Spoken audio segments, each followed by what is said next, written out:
These people are amongst the greatest quiz players in Britain. Together, they make up the Eggheads, the most formidable quiz team in the country. The question is, can they be beaten? Welcome to a special celebrity edition of Eggheads, the show where a team of quiz challengers attempt to beat the greatest quiz team in Britain. They are the Eggheads. Today's fearsome foursome are Chris, Steve, known as the Van, Kevin, the Almighty, and Lisa. Hoping they've got the brain power to topple our quiz Goliaths today are Beanheads. Now, it's always brilliant to have comedians on the show. There are always lots of laughs, and they are typically highly intelligent. So I'm expecting two things today, a great quizzing battle, and if we're very lucky, we may even see Chris smile. That could possibly be the harder of the two challenges. Let's meet them. Hi, my name's Axel Blake. I'm a comedian, apparently, or so my family think, and I am 2022's Britain's Got Talent winner.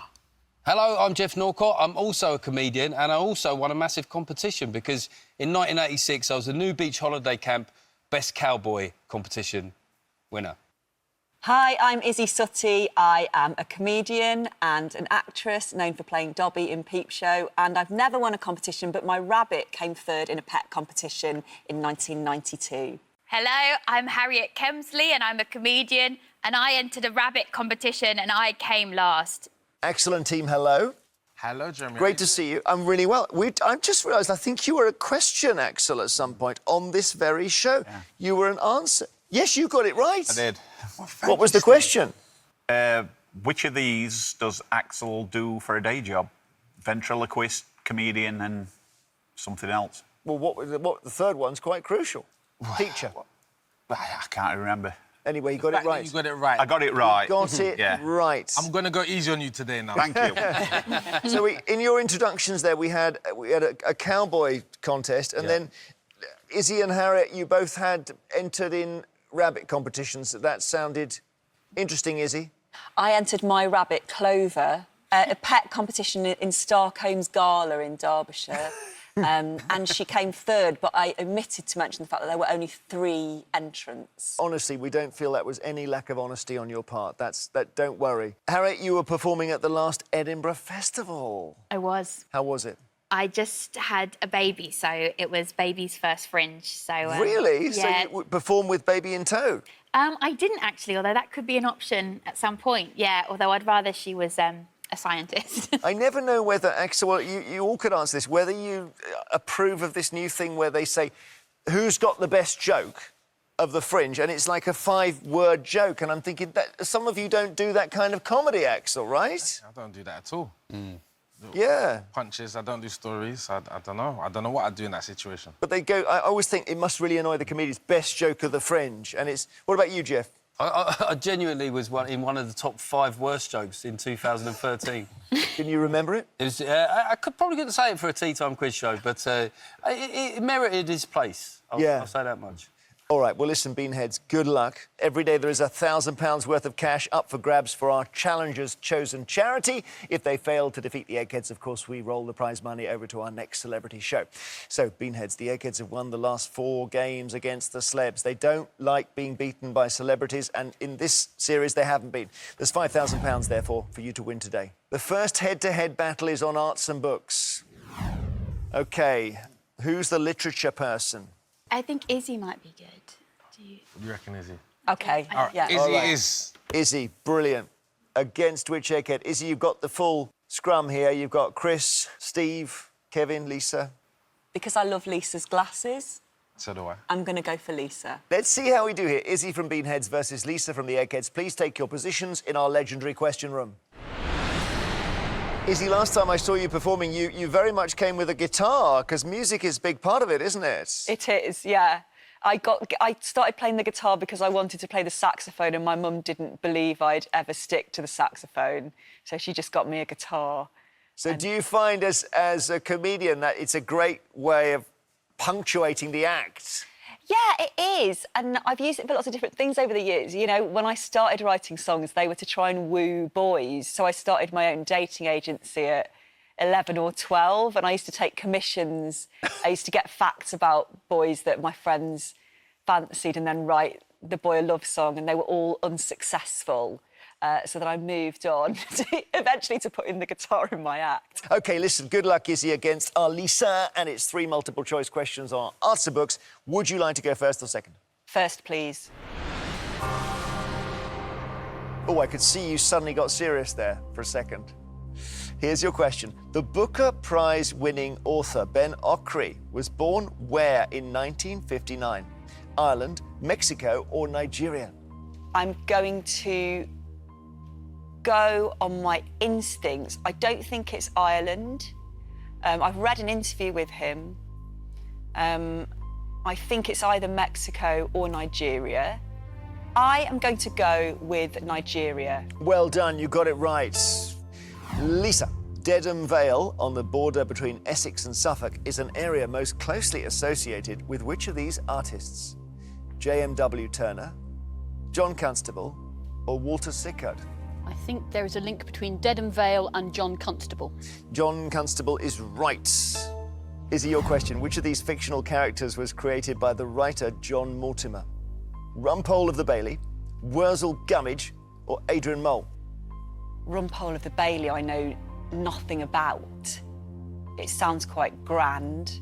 Wurzel Gummidge I do know about. It's about a scarecrow, I think. I'm going to go with Rumpole of the Bailey. Yeah, funny, because I'm in my, 57 years old, basically, at an advanced age. I do remember as a teenager this coming on every Saturday night. It was a TV drama, and it was written by John Mortimer, and it was Rumpole of the Bailey. Playing well, Izzy. Lisa, on the back foot, your question. Which of these artists was also a diplomat who was instrumental in brokering a peace deal between Great Britain and Spain in the 17th century? Franz Hals, Diego Velázquez, or Peter Paul Rubens? As far as I'm aware, neither House or Rubens was Spanish, which would sort of make it surprising if they happened to be part of the Spanish diplomatic squad. On the basis of my limited information, I'll go for Diego Velázquez. Peter Paul Rubens, Lisa. So listen, this is good, Izzy. Get this right, you're in the final round. OK. Here's your question. Anyone who's been to an English public school will always feel comparatively at home in prison. Is a famous quote from which book by Evelyn Waugh? Is it Decline and Fall, Brideshead Revisited, or Vile Bodies? It could appear in any of them. I'm going to go for Decline and Fall.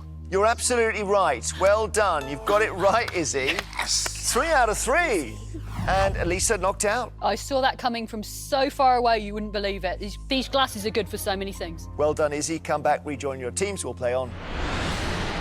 As it stands, the challengers have not lost any brains from the final round. Well done, Izzy. The Eggheads have lost Lisa. We play on with food and drink. So, Axel, who wants this? Food and drink. I would just say, I feel confident in that, but I don't. Oh. I don't know why. I feel like, ooh. if you I feel feel like- confident, yeah. Go on. Sounds You've like got it's great you, instincts. Axel. All right. All right. I'll give it a shot. Captain's innings. I'll give So it a shot. you've got the 3 gentlemen. You've got Chris, Steve and Kevin. I'm thinking Kevin. Yeah. Yeah. Do it. Yeah? Yeah. Kevin, it's me and you, mate. So Axel from Beanhead's taking on Kevin on the one subject, I wasn't going to say this, the one subject Kevin struggles on, which is food and drink. So this is interesting, isn't it? Please take your positions now. Axel, we've already mentioned you've been an answer on this show, so that's status right there. Yeah, that feels good. I'm going to get that clip. Good luck, Axel. Food and drink, do you want to go first or second? I sure do. I want to go first. All right. Which of these Japanese dishes consists of sliced raw fish? Sashimi, tempura, or ramen? Oh. I think it's one of the first two. I'm going to go with the word that sounds fishy. Sashimi. Sashimi is right. Kevin, beefsteak is a common variety of which of these salad ingredients? Beefsteak, cucumber, tomato, or pepper? It's a beefsteak tomato. All right. It is. I wouldn't have known that. That doesn't accord. Axel, what is the name of the 2 small pieces of dark meat on the back of a chicken near the thigh? Prawns, mussels, oysters. What? I'm gonna go with muzzles. Do we know, Eggheads? Other than the fact it resembles the correct answer, I can't think. I think I would have gone oysters, but... Oyster, yeah, the oysters is the answer. I guess because it's in the shape of an oyster shell. If you turn it upside down, maybe. They're just like little fat, round, flummy bits of meat. Yeah. Tastes lovely. Oysters was the answer. OK, you could take the lead with this, Kevin. What is challah, which is commonly served on Jewish ceremonial occasions? Challah, C-H-A-L-L-A-H. Is it cake, wine, or bread? C-H-A-L-L-A-H. Yes. Yeah, well, I think it's a type of... I think it's plaited in somewhere. It's a type of bread. Bread is the answer. Well done. Yes, it is. It's woven in some way. It's delicious. I'm sorry, Axel. It's all right. But keep going because you can take him. You must get this right to stay in. Which Michelin-starred London restaurant was run by Marco Pierre White from 1987 to 1993? Is the restaurant Harvey's, Aubergine, or Petrus? Oh, man. I don't think it's Aubergine. It's either Harvey's or Petrus. I'm gonna go for Petrus. Go on, Lisa. Well, it's difficult because aubergine I associate with Gordon Ramsay and then Petrus with Marcus Waring. So I'd have said Harvey's, but it's possible that Waring took over Petrus later. But it is Harvey's. Axel, sorry, you isolated the correct 2 and then went the wrong way. I'm so sorry. It's all right. But not to worry. Challenge is still very much in there. We'll be back shortly. See you after this break.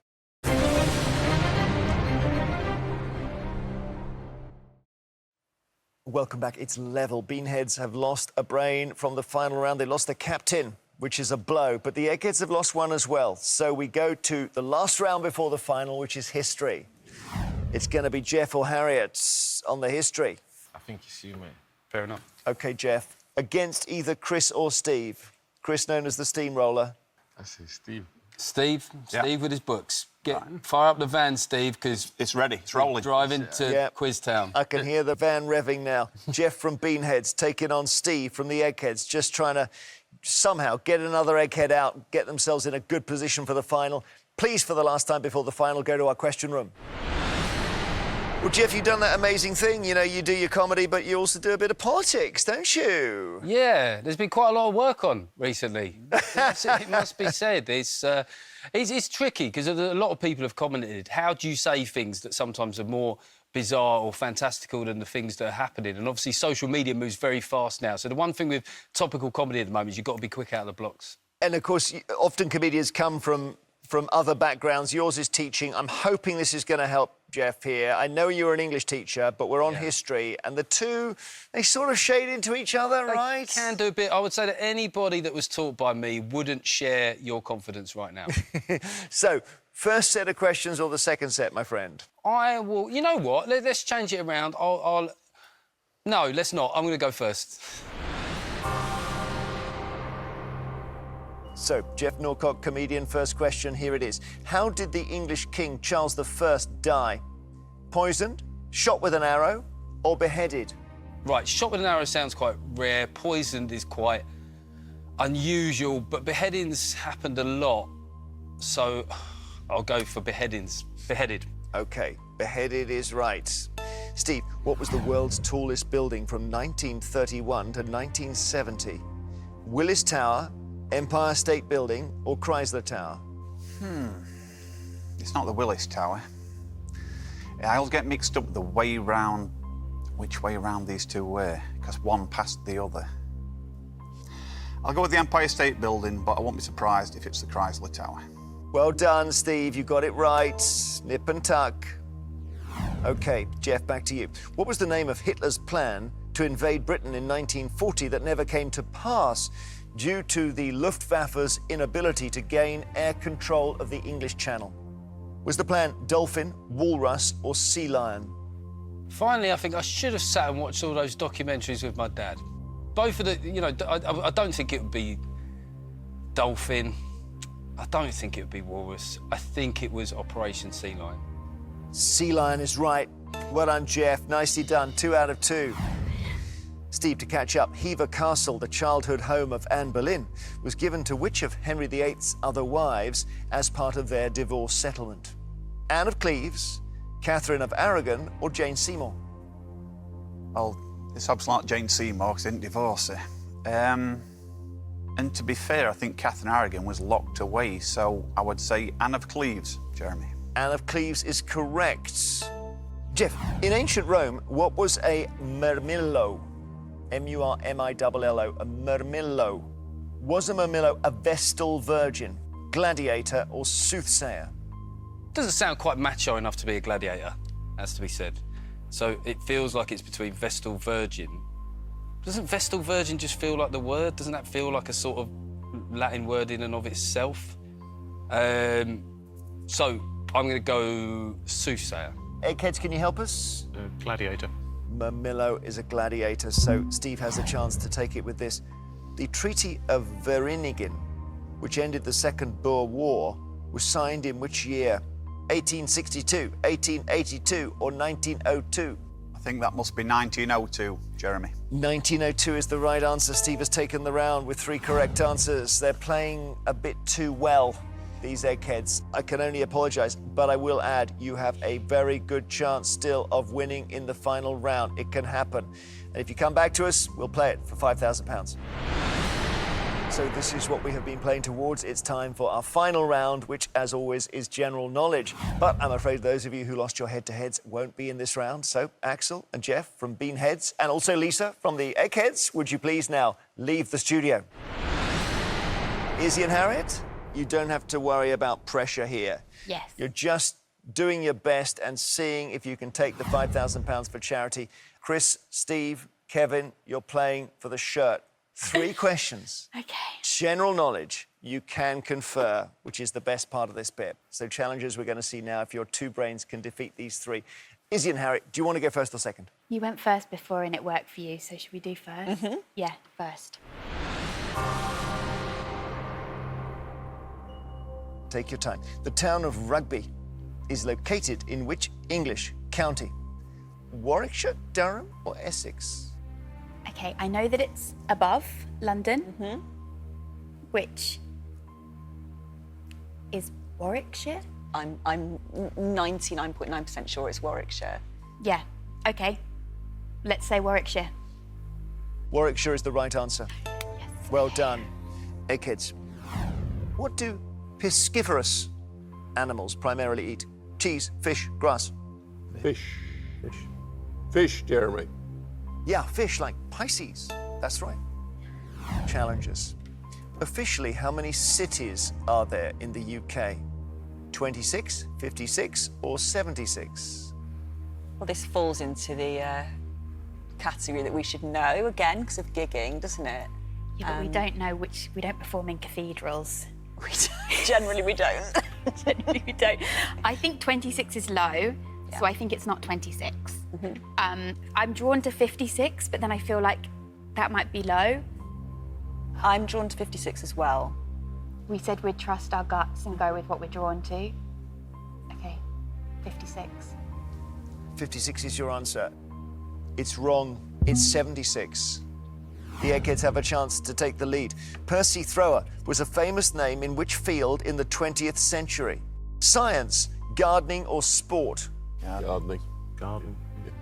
He was a gardener, Jeremy, so it's gardening. Gardening is the right answer. OK, this is not a crisis yet, but it's getting more serious. You need to get this one right. The communication system of knotted cords, known as quipu, was used by which historic civilization? Incas, Aztecs, or Apache? My instinct is Incas or Aztecs, because I remember studying them and the cue, hearing that sound. I did a play called The Royal Hunt of the Sun when I was at school, and I think that might have had it in it. That was Aztecs. Is it the Royal Hunt of the Sun? I think it was Incas. I think you should make the call. I'm completely torn. I'll tell you what I would go for if you want, but I think you should. What would you go for? I think I would go for Incas. Let's go Incas. I could see that you just got this faint thing about the Royal Hunt of the Sun. Is that Schaefer, that play? Yeah. Yeah. And is that about, let's rule out Apache. Is that about Aztecs or Incas, that play? Incas. Incas, says Kevin. And is there anywhere in the Royal Hunt of the Sun a knotted cord? I wouldn't be at all surprised. The answer's correct. Well done. Izzy! That was brilliant. That play is, you know, it's a bit obscure. You did brilliantly there. It's about Incas, and there may be a knotted cord in it. Well done. I was just praying for you not to drift into Aztecs there. Oh, brilliant. Okay, listen, good play, good play. They have still got a chance to take the round in the contest with this. In which year did the red and white flag with a maple leaf at its center become Canada's national flag? 1905, 1935, or 1965? This for the contest. 65. Yeah. 1965. Yeah. Yeah. 1965, Jeremy. You don't sound uncertain, that's the problem. The correct answer is 1965. With 3 correct answers in the final, we have to say congratulations, Eggheads, you have won!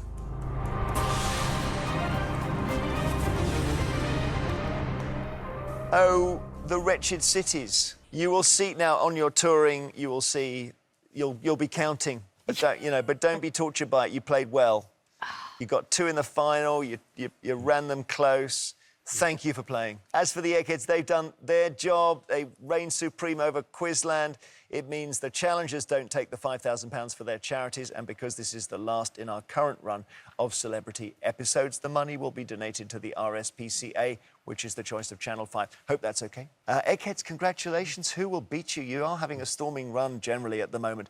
Join us next time to see if a new team of challengers have the brains to take them down. Till then, goodbye.